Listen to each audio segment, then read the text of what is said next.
So let's take a look at number 17 from 2.8. A lot of people had questions about that one. So they're asking you to find the derivative at a generic point A. So remind yourself of the definition of the derivative at a point A, and we'll use the equation 2 version with the limit as h approaches 0. So we're filling in x, first of all, with a plus h, so we get 1 over square root of a plus h plus 2, and then minus, just filling in a, so 1 over square root of a plus 2, all of that over h, still limit as h approaches 0. Okay, so the algebra here comes in 2 steps. We have fractions that are subtracted, so that requires a common denominator. And it turns out after that we're going to need a conjugate. So keep in mind, getting a common denominator, your only tool is multiplying. So let's multiply top and bottom of this one by that denominator. So a plus h plus 2 there, and this one square root of a plus 2.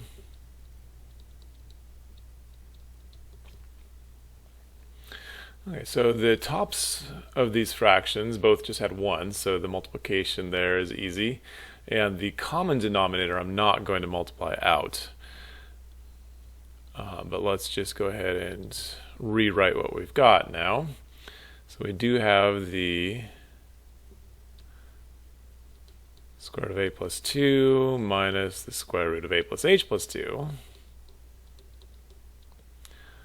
All over that common denominator, which I'm not multiplying out again. So square root of a plus h plus 2 times square root of a plus 2. That's all still over h. I think at this point I'm going to go ahead. Actually, so I'm not. I'm going to leave the h right there for now.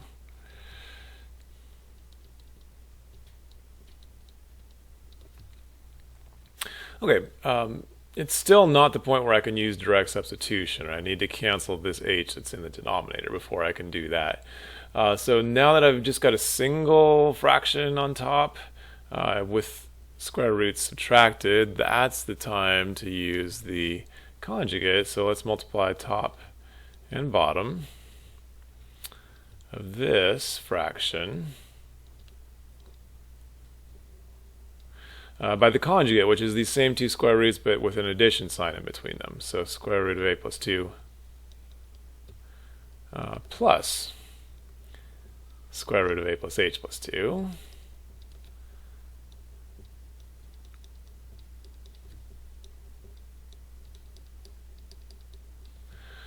And there's a couple labor-saving tips that you should always keep in mind when doing a conjugate.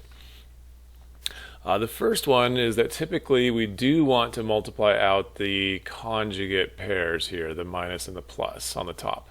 But we almost never want to multiply out the other side of that fraction. So we're not going to bother multiplying out the denominator unless we really think it's going to help for some reason. But our default is to not multiply out the denominator, the other side of the conjugate. So that's one tip. And the other tip is just to get comfortable with how conjugate multiplication works. So it is a FOIL, it's a first, outer, inner, last. And the first, though, are always the same square root.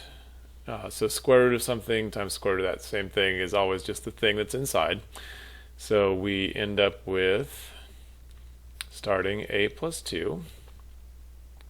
And then the o and the I of FOIL always cancel each other with conjugates. That's how conjugates are designed. So we get square root of a plus 2 times square root of a plus h plus 2 with a positive times a negative, so that's a negative version of that product. And then we get the same 2 square roots multiplied for outer with both being positive. So you get a negative and a positive of the same thing, so those cancel. So then we're just left with minus the L, and that's, again, 2 square roots of the same thing, so minus And make sure you get parentheses around this. So you subtract all of it, not just the first term, minus that. And this is always how conjugates multiply out. It's always just what's inside the first root minus what's inside the second root.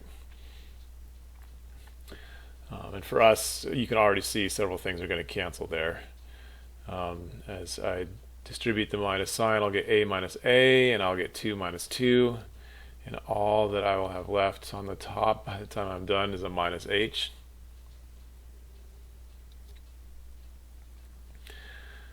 So let's go ahead and rewrite this whole limit now. Let's see, we've got the limit as h approaches 0. And the top of this fraction ends up being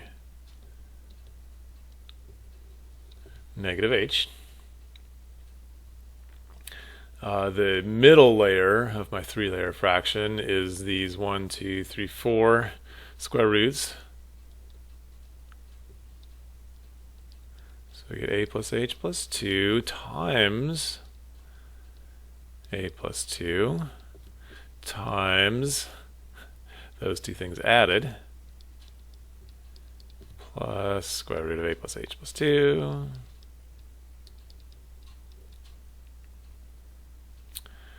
And that's still all over h. This is the point where I'm going to recognize that h is h over 1, and I'm going to flip and multiply.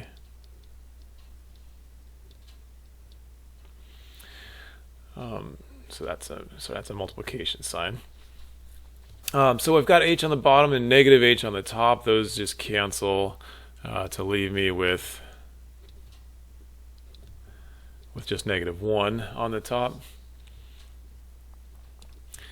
And now, finally, I can use direct substitution with the h's that remain. That will not cause me to divide by 0 anymore now that this guy's canceled. So now I'm just going to directly substitute 0 anywhere I see an h. So my final result becomes negative 1 over square root of a plus 2 times square root of a plus 2, which, as we already know, just makes a plus 2.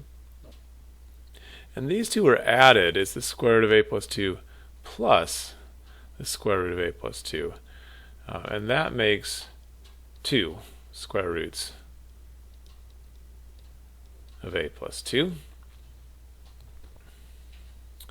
So just as a little side note over here, you have 2 square roots multiplied of the same thing.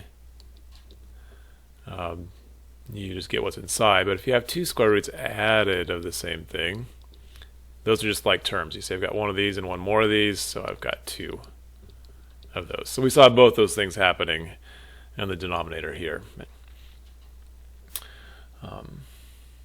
And that's done. We've done the limit. This is the formula. If you look in the back of the book, you'll notice that they simplify the algebra one more step. So they move the 2 out front.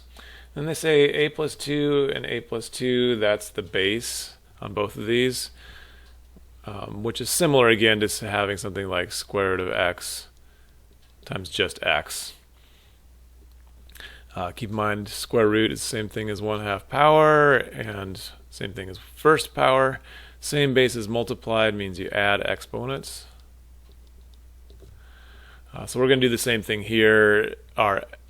It's not x, it's a plus 2, but other than that, it's exactly the same. So we will have a plus 2 to the 3/2 power. And that is done. That's something that gives us the slope at any point on this curve.